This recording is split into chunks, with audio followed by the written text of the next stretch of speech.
खूब बातों करी, जाहेरातों करी, फोटा पड़ाया, टीवी में बोल्या, एम लागतुं हतुं के बहु मोटी राहत आववानी छे। खूब आ वखते मदद करशे सरकार, पण 10,000 करोड़नुं पेकेज बहार पाड़ी अने ज्यारे गणतरी करी त्यारे आखा गुजरातना खेडूतो कहे छे के आ पेकेज नहीं पड़ीकું छे अने आ जूठું बोलवा वाली सरकार छे।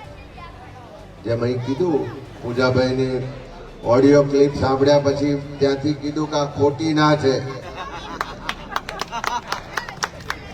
હું માનું છું પૂજાભાઈ આ વિડિયો ઓડિયો જે છે રાવ વાવલમાં હમણાં વાયરલ કરતા જજો અને તમને બધાને કહું છું કે ખોટી ના છે એટલું લખીને જ્યાં વાયરલ થતો હોય ત્યાં કરતા રહેજો તો આખી દુનિયાના લોકો જાણે કે આ દ્વારકાની ભૂમિ પરથી લોકોએ લડવા માટેની શરૂઆત કરી છે અને એનો સૌથી પહેલો આ ખોટી ના છે એવો સંદેશ આ જામ રાવલ વાળાએ શરૂ કર્યો છે। કરવો છે કે નહીં?